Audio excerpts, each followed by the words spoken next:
역대하 8장 솔로몬의 업적. 솔로몬은 20년 만에 놀랄만한 업적을 이루었다. 그가 한 일은 이러하다. 하나님의 성전과 자신의 왕궁을 지었다. 히람에게서 얻은 성읍들을 재건하고 그곳에 이스라엘 백성을 이주시켰다. 하맛 소바로 진군하여 그곳을 점령했다. 광야의 다드몰과 하맛에 건축했던 곡식을 쌓아두는 모든 성읍을 요새화했다. 요새 성읍인 윗 베토론과 아랫 베토론을 건축하고 성벽, 문, 빗장을 완비했다. 바알랏과 곡식을 쌓아두는 성읍들과 말과 전차를 둘 성읍들을 건축했다. 솔로몬은 한번 마음이 동하면 가리지 않고 건축을 시작했다. 예루살렘이든 레바논이든 자기 마음에 드는 곳이면 어디에나 대대적인 건축 공사를 벌였다. 솔로몬은 그 땅 원주민, 이스라엘 자손이 아닌 헷사람, 아모리 사람, 브리스 사람, 히위 사람, 여부스 사람 가운데서 살아남은 무리, 곧 거룩한 전쟁에서 살아남은 자들을 강제 노역 부대로 편성했는데 이 정책은 오늘까지 시행되고 있다. 그러나 이스라엘 사람은 그런 대우를 받지 않았다. 그들은 솔로몬의 군대와 행정부에서 정부 지도자, 전차와 전차병 지휘관으로 일했다. 또한 그들은 솔로몬의 건축 공사를 책임지는 관리가 되었는데 모두 250명이 노역자들을 감독했다. 솔로몬은 바로의 딸을 다윗 성에서 데려와 특별히 그녀를 위해 지은 집에서 살게 했다. 그는 말했다. 하나님의 궤가 있는 곳은 거룩하니 내 아내를 이스라엘 왕 다윗의 집에서 살게 할 수 없다. 그 후에 솔로몬은 그가 성전 현관 앞에 세운 하나님의 제단에서 하나님께 번제를 드렸다. 그는 모세가 정해둔 정기 예배 일정에 따라 안식일과 초하루, 그리고 3대 절기인 무교절, 유월절과 칠칠절, 오순절과 초막절을 지켰다. 또 아버지 다윗이 정한 규례대로 제사장들을 세워 예배 직무를 수행하게 했다. 그리고 레위인들을 임명하여 하나님의 찬양대를 이끌고 매일 예배를 드릴 때 제사장들을 돕게 했다. 그는 또 문지기들을 임명하여 각 문을 지키게 했다. 이것은 하나님의 사람 다윗이 명령한 일이었다. 제사장과 레위인과 재정 관리자들은 왕이 내린 지시에 따라 국고를 비롯해 세세한 부분까지 그대로 고치지 않고 지켰다. 하나님의 성전 착공에서 준공까지 솔로몬이 마음먹었던 모든 일이 마침내 완성되었다. 그 후 솔로몬은 에돔 땅 해변의 에시온 게벨과 엘랏으로 갔다.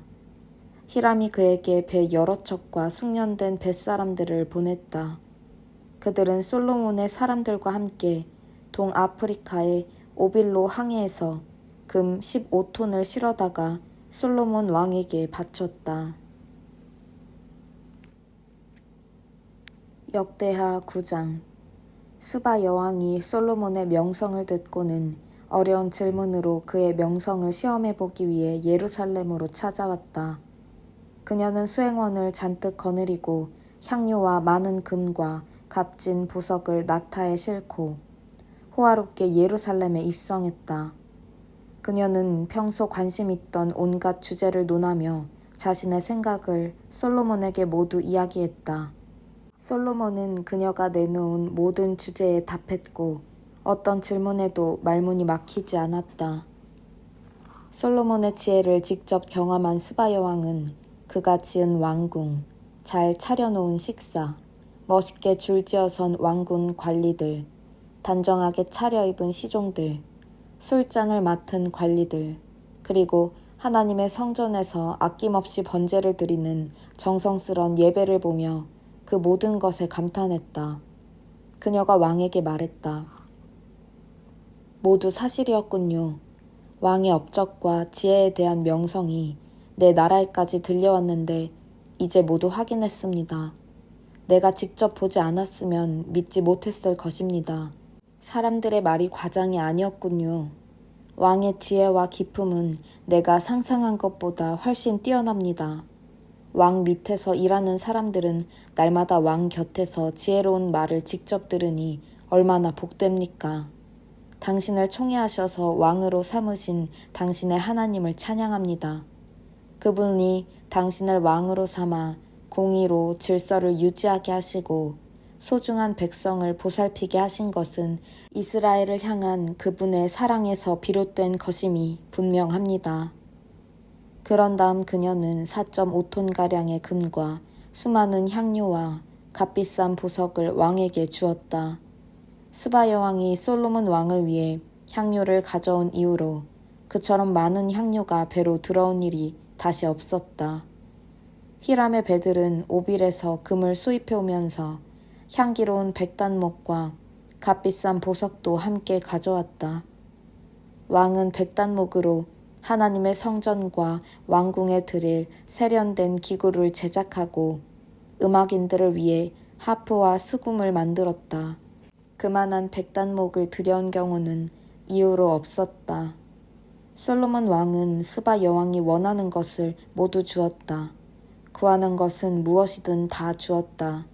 가져온 것보다 더 많이 가져가게 된 그녀는 흡족해하며 신하들을 이끌고 자기 나라로 돌아갔다. 솔로몬은 매년 금 25톤을 받았다. 이것은 상인과 무역업자들과의 무역에서 나오는 세금과 수익 외의 수입이었다. 아라비아의 모든 왕과 크고 작은 지방 장관들도 솔로몬에게 은과 금을 바쳤다. 솔로몬 왕은 얇게 두들겨 편 금으로 사람 키만한 방패 200개, 방패 하나에 금 6.8kg씩 들어갔다. 그 절반 크기의 작은 방패 300개를 만들었다. 그는 그 방패들을 레바논 숲 궁전에 두었다. 왕은 상하로 큰 보좌를 만들고 겉에 금을 입혔다. 보좌 아래에는 6개의 층계가 있고 층계와 연결된 보좌의 받침대는 금으로 만들었다. 양쪽 팔걸이 옆으로 사자상을 두었는데 6층계의 양쪽 끝에도 각각 사자상이 하나씩 서 있었다. 주변 어느 나라에도 그와 같은 보좌는 없었다. 솔로몬 왕의 잔과 컵은 금으로 만들었고 레바논 숲 궁전의 식기도 모두 순금으로 만들었다. 은으로 만든 것은 하나도 없었다. 솔로몬 시대의 은은 흔하고 값싼 것이었다. 왕의 배들은 히람의 뱃사람들을 태우고 3년에 한 번씩 다시스를 오가며 금과 은, 상아, 원숭이, 공작을 싣고 돌아왔다. 솔로몬 왕은 지상의 그 어떤 왕보다 부유하고 지혜로웠다. 그는 모든 왕보다 뛰어났다. 온 세상 왕들이 하나님께서 솔로몬에게 주신 지혜를 얻으려고 찾아왔다. 오는 사람마다 금은기구, 고급 예복과 의복, 최신 무기, 외국산 향료, 말과 노새 같은 선물을 가져왔다. 방문객들의 행렬이 매년 줄을 이었다. 솔로몬은 말과 전차를 모았다. 말과 전차를 두는 마구간이 4,000칸 있었고 전차가 주둔해 있는 성읍과 예루살렘의 병영에 기병 12,000명이 있었다. 그는 동쪽으로 유프라테스 강에서부터 블레셋 땅 전역과 서쪽으로 이집트 경계에 이르는 지역의 모든 왕을 다스렸다. 그의 시대에는 은이 돌처럼 흔했고 백향목도 낮은 산지의 무화과 나무만큼이나 흔했다. 그는 이집트와 그 밖의 나라들을 상대로 말 무역업을 벌여 호황을 누렸다. 솔로몬의 나머지 생애와 통치는 예언자 나단의 역사책, 실로 사람 아히야의 예언서, 느밧의 아들 여로보암에 관한 선견자 이또의 묵시록에서 처음부터 끝까지 읽을 수 있다. 솔로몬은 예루살렘에서 40년 동안 온 이스라엘을 다스렸다. 그는 죽어서 아버지 다윗의 성에 묻혔다. 그의 아들 르호보암이 뒤를 이어 왕이 되었다.